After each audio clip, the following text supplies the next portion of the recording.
안녕하세요. 오늘도 찾아왔습니다. JTBC 국제부 해적방송 안골라 시작하겠습니다. 저는 JTBC 국제부 이지혜 기자입니다. 네, 저는 김혜미 기자입니다. 네, 오늘은 블라디미르 푸틴 러시아 대통령과 김정은 북한 국무위원장 만남 가지고 이야기를 준비해봤습니다. A부터 Z까지 다 준비했으니까 귀 기울여서 들어봐 주시면 좋을 것 같아요. 네. 네, 그 댓글들 보면은 뭐라 하시는 분들도 많은데 사실 우리 거 틀어놓기만 해도 외국 바이어들이랑 하나라도 더 대화할 수 있고 그 주변 사람들에게 조금 더 국제 정세에 밝은 사람으로 거듭나게 저희는 도와주려는 마음입니다. 우리 그렇게 됐으면 하는 네. 노력하고 있다는 점, 노력의 방점을 좀 찝어주시길 바랍니다. 그래서 저희의 진정성을 저희가 이제 지향하는 바가 그렇거든요. 그러니까 저희 진정성을 좀 알아주시고 그리고 같이 성장하는 마음으로 네. 구독과 또 좋아요도 눌러주시기 바랍니다. 네, 일단은 19일, 그러니까 어제죠. 어제 방북했다는 소식은 많은 분들이 이미 뉴스로 전해 들으셨을 것 같아서 또 얘기를 하지 않는데 저는 주목한 게 바로 이거였어요. 그러니까 24년 만에 방문이다. 그러면 사실 20년이면 10년이면 강산도 변한다는데 24년이면은 사실 굉장히 많이 변했을 수 있는 그런 시간이잖아요. 그래서 20년 전에 24년 전에 영상을 좀 찾아봤더니 사실 일단 그때 당시 푸틴 대통령은 처음 대통령이 된 때였어요. 이 40대 후반의 어떤 젊은 푸틴 대통령과 그리고 또 은둔의 지도자로 당시에 불렸던 이제 김정일 국방위원장, 이제 이 세상에 없는 김정일 국방위원장이 있었고 또 지금은 이제 5선이 그렇죠. 5번째 임기를 시작한 푸틴 대통령과 그리고 김정은 국무위원장이 만난 것 이렇게 정말 사람도 바뀌었고 굉장히 큰 변화가 있었던 것 같아요. 네, 그때가 2000년이었는데 그 참 너무 옛날이죠. 그때 그렇죠. 태어나지 않으셨던 분도 우리 방송을 듣고 있을 수 있습니다.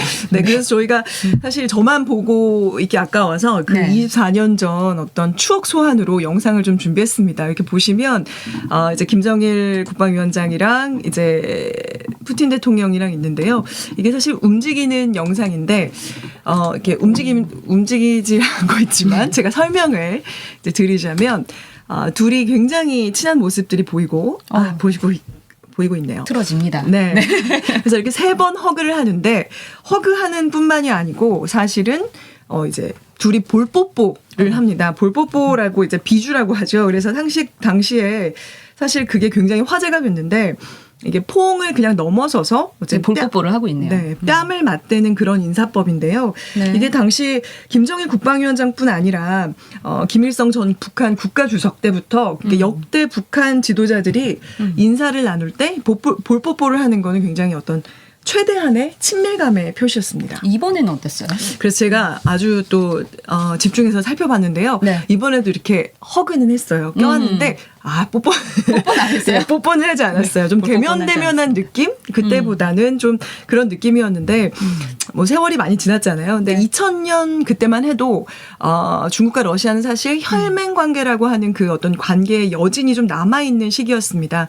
잘 아시겠지만 사실은 역사적으로 그 6.25 전쟁 참전 이후로 소련이랑 북한은 혈맹 관계를 이어가다가 1990년에 소련이 당시 이제 한국과 외교 관계를 맺었고 그러면 이제 북한 입장에서는 아니 너희가 한국과 이렇게 되는 거고 그렇죠. 95년에는 이제 군사 동맹 조약을 연장하지 않겠다라고 이렇게 선언을 하면서 사실상 러시아랑 북한은 이제 특수 관계를 벗어나게 된 겁니다. 그래서 당시도 푸틴 방문 때 그러니까 5년 만에 95년에 벗어났고 5년 뒤 2000년에 둘이 만난 거잖아요. 그래서 당시에도 이 군사 동맹 관계를 복원할 것인가 이게 굉장히 그 주목하는 포인트였는데 결과적으로 볼뽀뽀를 나눴지만 그 부분까지는 둘이 이르지 못했습니다. 그래서 당시에 평양 공동선언이라는 걸 내놨었는데 그때 이제 전략적 협력 관계 수립에는 뜻을 같이 하겠다 이렇게 했지만 자동 군사 개입 조항 같은 게 없이 이제 지체 없이 서로 접촉할 용의를 표시한다. 이런 데 합의를 했을 뿐이었던 거죠. 그러니까 그 지체 없이 서로 접촉해서 그다음에 추가적인 어떤 논의를 한다 이런 얘기는 없었던 거고 군사적인 협력을 한다거나 이런 얘기는 없었는데 이번에는 군사적 협력 가능성 그리고 지원 가능성 이런 얘기까지 푸틴도 언급을 했잖아요. 그럼 훨씬 이번이 더 센 거네요. 네, 언급뿐만 아니고 네. 이제 저희가 그 아까 준비한 사진에서 보시면 이 포괄적인 전략적 동반자 관계에 관한 조약이라고 해서 사인을 하고 이렇게 서명을 하고 했죠. 그래서 여기 네. 이제 조항을 보시면 이 조항 그 4조에 제가 정확하게 이게 지금 있는 부분인데 네. 여기에 보시면 한 부분에 북한과 러시아는 어느 한쪽이 전쟁 상태에 처할 경우 지체 없이 군사적인 원조를 제공한다라고 네. 하는 부분이 있어요. 네. 이게 전문이 아니죠? 네, 전문 아니고 일부라서. 이게, 네, 일부 이게 사인한 부분이라 마지막 부분입니다. 네, 네, 그래서 네. 전문에 보시면 4조에 그런 조항이 나와 있는데요. 네. 이거는 한반도에 만약에 전쟁이 난다. 그러면 러시아가 원하면 핵 무력 사용까지 포함해서 군사적으로 개입하는 게 가능하다는 얘기예요. 양쪽이 다. 그러니까 이건 굉장히 어떻게 보면 그래서 이제 자동 군사 개입이라는 표시를 하진 않았지만 말을 하지 않았지만 이거는 자동 군사 개입으로 보고 있는 거죠. 그래서 이 조항이 함께 사인을 했다라는 건 이거는 양국 간의 동맹 관계가 28년 만에 복원된 거다. 그러니까 아까 말했던 1995년 빠이빠이 한 이후로 28년 만에 복원된 것이다라고 전문가들이 보고 있는 거죠. 근데 또 그게 약간 온도차는 있는 것 같아요. 그렇게 자동 군사 개입으로 해석할 수도 있고 그렇게 해석하진 않고 뭔가 정치적 수사다 뭐 이렇게 하는 것도 있는 것 같은데 그 부분에 대해서는 또 이따가 또 말씀을 좀 나누면 될 것 같아요. 그게 전문가들마다 의견 좀 다른 것 같긴 하더라고요. 근데 결국은 이제 김 기자 말대로 종합해 보면 뭔가 친하지는 않은데, 그러니까 옛날보다 이렇게 뭐 볼뽀뽀를 한다거나 정말 좋아하지는 않지만 그런데 어떤 뭐 필요에 의한 관계, 뭔가 협력적인 관계다 이런 뜻인 거죠? 그렇죠. 네. 그러니까 예전만큼 우리가 또 아무나랑 뽀뽀하지 않죠. 그렇죠, 그렇죠. 그래서 예전만큼 그렇죠. 좋아하진 않아도 이제 필요가 둘의 협력할 필요가 더 강해졌다는 게 이제 전문가들의 분석입니다. 그러니까 근데 누가 누구에게 더 필요해졌냐? 24년 전보다 푸틴에게 김정은 북한의 존재가 더 네. 필요해졌다. 왜냐하면 24년 전에 비해서 북한의 몸값이 많이 올랐다라는 건데 지금 상황을 보시면 러시아가 어쨌든 지금 우크라이나 전쟁을 포함해서 이제 반미 국가들의 수장이 되고 있잖아요. 그러니까 그럴 사실상. 때 러시아 입장에서 사실 이렇게 센 화력을 가진 어떤 멤버는 굉장히 소중한 존재겠죠. 그래서 사실 북한이 미국에 대해서 앞뒤 안 가리고 어떤 협상의 여지가 없잖아요, 지금. 그렇죠. 그러니까 굉장히 이렇게 비판하고 있는 어떤 반기를 들고 있는 상황이니까 그만큼 이제 북한의 존재가 더 소중해졌다. 그렇기 때문에 이런 협력이 가능해졌다라고 이제 보고 있는 겁니다. 네. 두 번째 주제로 이제 넘어가 봐서 이제 그 두 번째로 그 푸틴 방북 비하인드. 네. 이제 이번에 워낙 관심들이 많다 보니까 그 일거수일투족이 다 보도가 됐더라고요. 네. 그 푸틴이 또 지각을 했다고요? 네, 푸틴이 그러니까 정확하게 언제 도착했냐 우리가 이제 18일에 방북한다 이렇게 했는데 네. 19일 방북입니다. 왜냐하면 새벽 2시 45분에 평양에 도착을 했고 새벽. 김정은 위원장이 이제 뒤에 보시면 이제 어떤 그 새벽 안개 같은 밤 안개라 그러나요? 그게 끼어서 사실은 굉장히 좀 김정은 위원장의 모습도 굉장히 피곤해 보이기도 그러네요. 하죠. 그래서 외교 속상에 늦게 나타나는 일이 너무 많아서 사실은 프로 네. 지각론, 뭐 지각대장 푸틴이다 이래서 여러분들도 많이 알고 계시겠지만 네. 그날 원래는 1박 2일 일정으로 방북한다 이렇게 됐는데 네. 그날 새벽에 들어와서 그날 밤 자정 무렵에 떠나서 사실상은 무박 1일 방북이 됐던 거고요. 그리고 그래도 뭐 어쨌든 환하게 웃으면서 서로 뭐 손 잡고 의장대도 도열하고 레드카펫도 깔고 뭐 일단 구색은 다 갖췄습니다. 네. 당시에 이제 김정은 위원장이 막 뒷짐을 지고 네. 되게 막 그 레드카펫 주변을 왔다 갔다 하면서 엄청 기다리고 있는 장면 같은 게 로이터에도 나왔더라고요. 그러니까 네. 좀 그땐 좀 심기가 불편했을 것 같은데 환대하느라고 참 고생을 했을 것 누구를 같아요. 기다려본 적이 없는 사람일 것 같은데. 그럴 것 같아요. 근데 맞아요. 기다리려니 좀 불편했겠죠. 근데 아마 그 이전에 뭐 그때 뭐 원래 예정 시간보다 나와서 계속 기다리지는 않았겠지만 네. 보면 예전에 이제 문재인 전 대통령이 당시 방북할 때도 보면 이제 기다리고 있다가 어딘가에 대기하고 있다가 이렇게 도착하면 나와서 바로 나오는 그런 형식이었는데 아마 이날은 조금 김정은 위원장도 외신의 보도에 따르면 조금 어쨌든 현장에 나와서 좀 한참 기다렸다라고 하는 소식이 있었습니다. 그 정도로 이제 푸틴을 이제 만나야만 하는 그런 상황들이 있었을 것 같은데 네. 뭐 저희 회사 저희 국제부의 부장님은 그 북한이 푸틴을 호칭한 거에 굉장히 꽂히신 것 같더라고요. 네. 뭐 경애하는 김정은 동지, 뭐 네. 존경하는 푸틴 동지 뭐 이랬다고 하더라고요. 그 아무튼 일부 언론에서는 처음에 이제 시진핑 중국 국가주석 때와 다르게 환대식이 없었다, 뭐 이런 분석을 한 언론도 있었는데 그 다음 날에 이 새벽에는 하지 않았지만 새벽에는 조촐하게 맞이를 했지만. 날이 밝고서는 행사가 굉장히 화려하게 진행이 된 것 같습니다. 특히 뭐 어린애들 동원해가지고 이 다음 장면 보시면 뭐 국기를 막 흔들게 하고 네. 그 풍선도 흔드는 장면이 있고요. 네. 그 애들이 입고 있는 옷을 보시면은 저희 북한 국기가 있어요. 네. 우리로 치면 태극기. 그렇죠, 그렇죠. 태극기가 이렇게 달려있는 윗도리를 입고서 아이들이 나가서. 특수 제작한. 저 정도면은 지금 사실 우리가 오늘도 뭐 그랬지만 네. 뭐 매일 지금 너무 덥잖아요. 더운 그렇죠. 정도가 아니라 뭐 열사병을 조심해야 되는 정도인데 네. 저 천막도 없는 땡볕에 애들이 나가가지고 막 빨갛게 거의 익을 정도로 그러니까. 어쨌든 그렇게 된 것 같아요. 좀 짠한 안타깝긴 모습입니다. 한데요. 네. 어쨌든 뭐 이번에는 저런 환영식도 또 굉장히 거창하게 열렸고 또 네. 뭐 푸틴 대통령과 김정은 위원장이 첫날부터 이제 도착했을 때부터 공항에 도착했을 때부터 차를 같이 타고 뭐 이런 게 화제가 됐었는데 네. 이번에는 또 유난히 차를 타고 이동하는 모습들이 많이 나왔어요.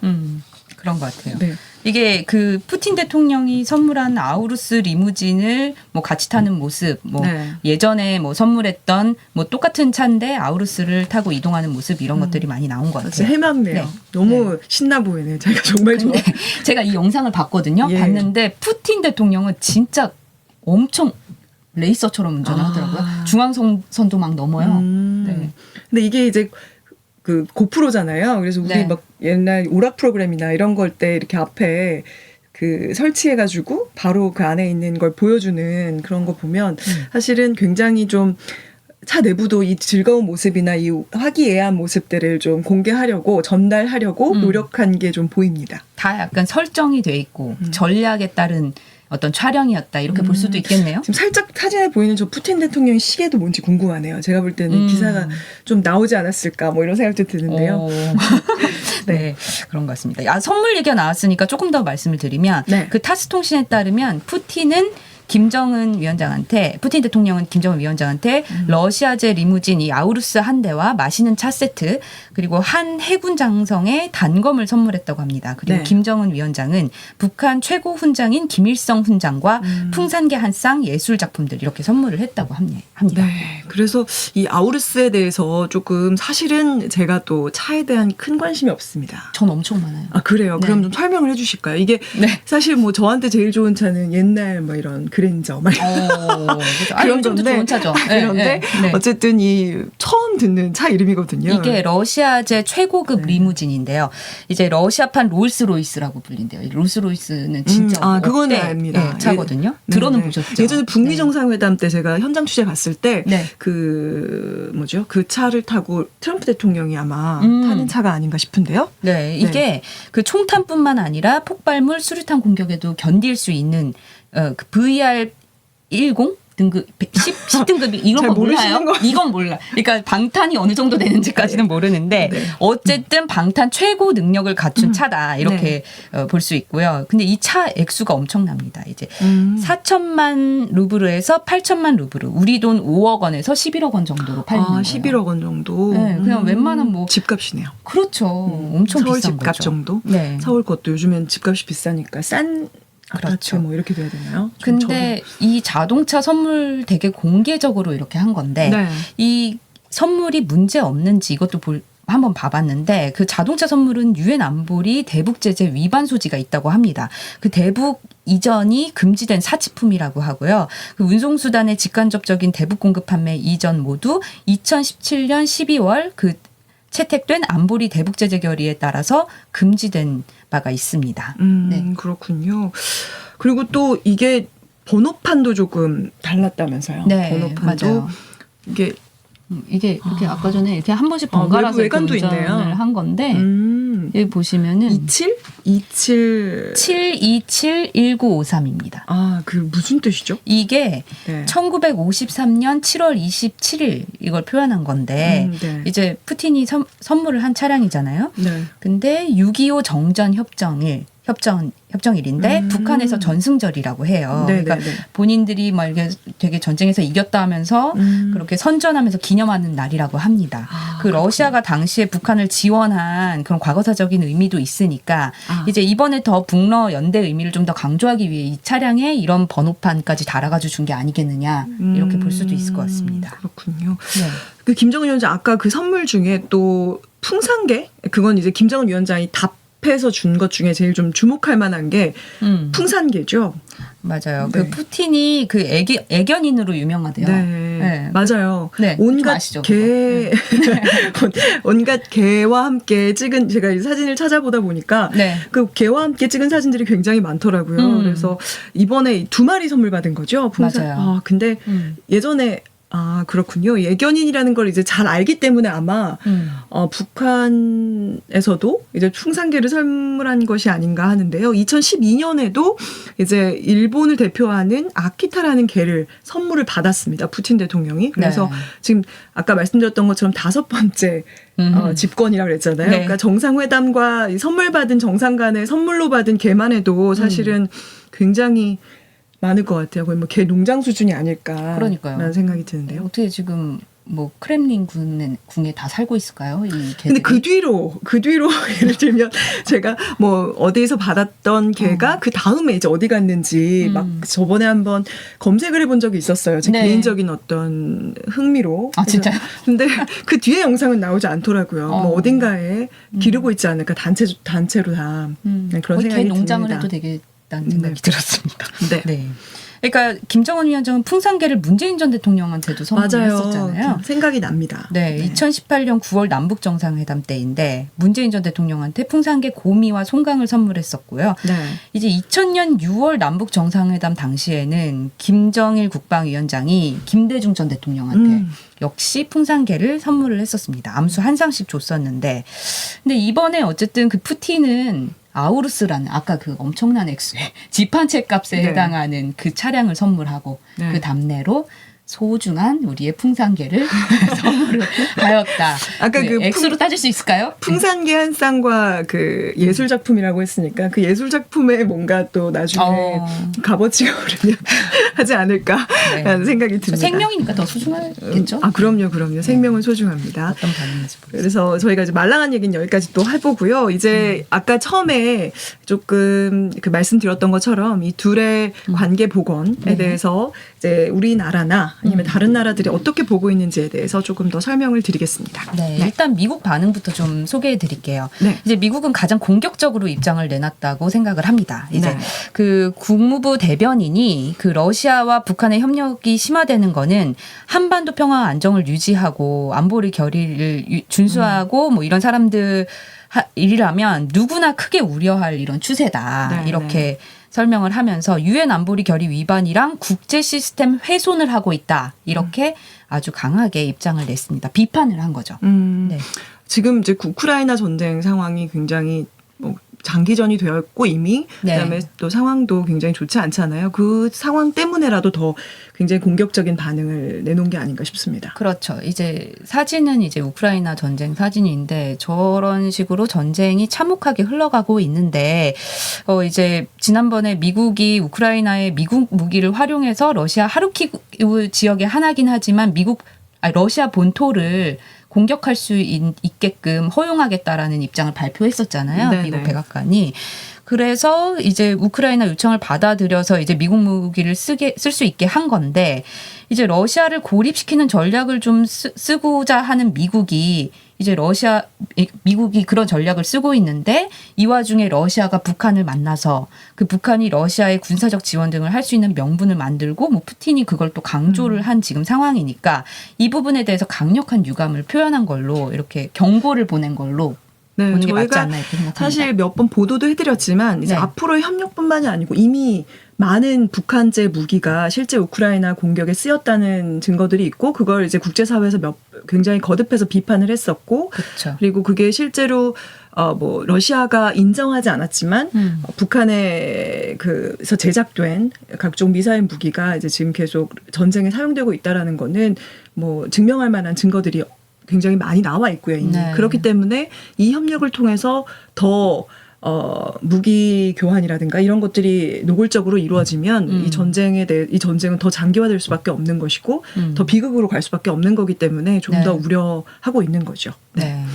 중국 반응도 나왔다면서요? 네, 중국이 이제 일단 외교부 대변인의 브리핑은 북러는 우호적 이웃으로 교류 협력과 관계 발전을 위한 정상적인 필요가 있고 그래서 고위급 왕래는 두 주권 국가의 양자 일정이다라고 했는데 사실은 굉장히 원론적인 이야기죠. 그러니까 둘이 만날 필요가 있고 그리고 국가 간에 만나는데 그걸 뭐 우리가 무슨 입장을 내라는 사실은 그런 상관없다 뭐 이런 식의 건데 사실 상관이 없지 않죠. 두 나라가 가까워지게 되면 사실 중국이 그 대북 영향력이 굉장히 축소될 수밖에 없으니까 사실은 북한과 러시아가 과도하게 밀착하는 움직임에 대해서는 중국 입장에서 굉장히 불편할 수밖에 없죠. 그리고 이번에 게다가 아까 처음 설명드렸던 그 자동 군사 개입 조항이 들어갔기 때문에 굉장히 불편할 수밖에 없는데 네. 그런 기색들을 어디서 알 수 있냐면 그 19일 저녁에 우리 그 JTBC 뉴스에서도 사실은 이제 북러 간의 만남이라든가 이런 것들을 이제 심층적으로 보도해 드렸고 네. 국내 언론도 굉장히 주목하는 상황에서 네. 이제 중국 국영 CCTV의 메인 뉴스에서는 딱 20초 나왔습니다. 둘이 만났고 뭐 만나서 이렇게 협정을 맺었다 정도밖에 나오지 않았기 때문에 팩트만 딱 전달한 거죠. 네, 이게 뭐 팩트도 굉장히 압축해서 20초를 전달한 거니까 사실 지난해 러시아에서 두 정상이 만났을 때, 그러니까 북러 정상이 지난해에는 러시아에서 정상회담을 했잖아요, 둘이. 네. 근데 그때도 사실은 뭐 굉장히 짧게, 그때도 한 20몇 초 정도밖에는 보도하지 않았는데 이게 굉장히 지금 진행되는 상황에 대한 중국의 불편한 속내를 보여주고 있는 것이다. 이렇게 해석을 할 수 있을 것 같습니다. 중국은 진짜 입장이 뭐예요, 그러면? 제가 뭐 또 진짜 입장까지 알기에는 저도 굉장히 부족합니다만 사실은 중국은 러시아와 연대하는 것도 버릴 수 없는 카드인 거죠. 왜냐하면 지금 뭐 미중이라고 하는 굉장히 그 어떤 라이벌적인 상황으로 세계가 힘이 어쨌든 이렇게 있는 상황에서 사실 러시아는 미국에 대항할 수 있는 어떤 어떻게 보면 우리 쪽에 좀 가까운 중국 입장에서는 그런 힘이기 때문에 굉장히 좀 어쨌든 지켜야 되는데 다른 한편으로는 그렇다고 러시아랑 완전히 뭐 우리가 북한처럼 이렇게 밀착해서 하기에는 사실 뭐 전쟁이라든가 이런 이슈는 또 마냥 박수 칠 수 없는 부분이 있잖아요. 그래서 그런 부분들은 또 그렇게 해가지고 뭐 서구의 모든 세계 서구 국가들을 다 등 돌리게 하겠다 이런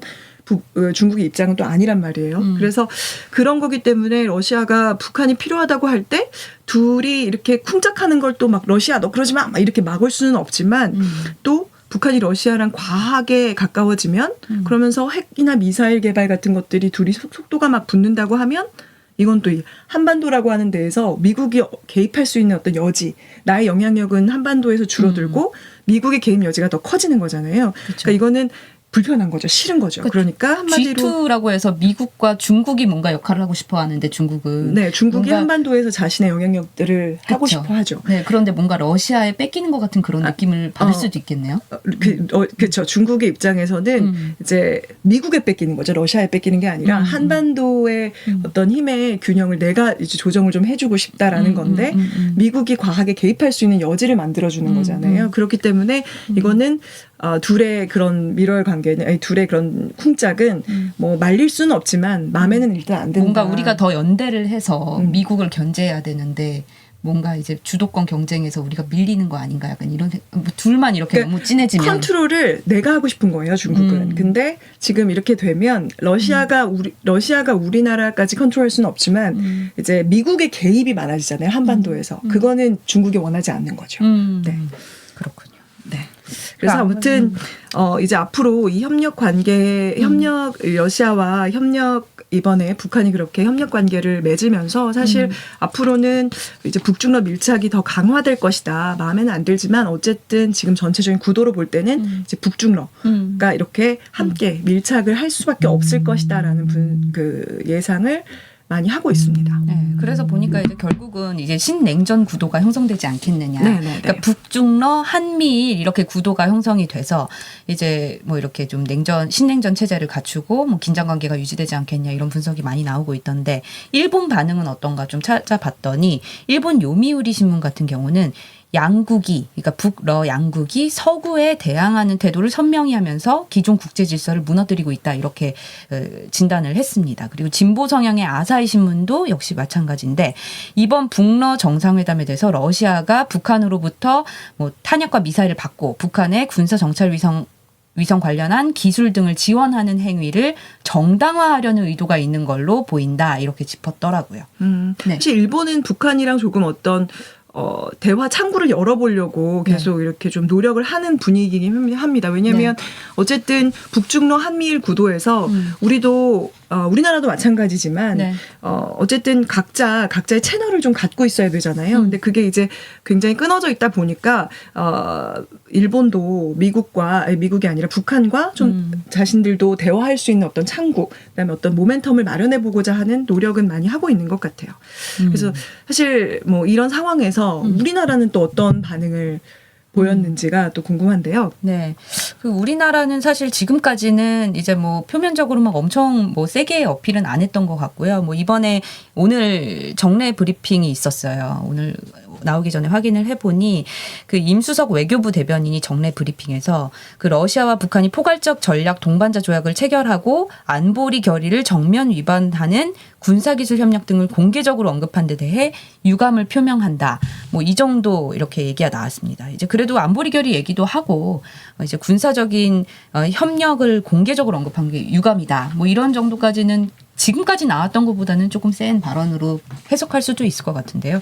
이제 사실 뭐 대통령실 안팎의 입장은 어떤가 좀 찾아봤더니 뭐 지금까지 공개적으로는 역시 말한 건 없지만 이런 뭐 북러 이런 회담이 뭐 정치적인 수사에 불과하지 않냐, 뭐 실질적인 의미는 크지 않을 거다, 뭐 이렇게 예상하는 분위기도 있는 것 같습니다. 이번 정부에서. 아무튼 이렇게 오늘은 마무리하겠습니다. 지금까지 들어주셔서 감사하고요. 또 재미있는 이슈가 있으면 저희가 또 소품 검색을 해서 가져오는 걸로 하겠습니다. 그리고 또 듣고 싶으신 이슈, 또는 자칫 공부했으면 하는 이슈가 있으면 댓글로 달아주세요. 네, 감사합니다. 네. 저희는 다음에 또 뵙겠습니다. 감사합니다.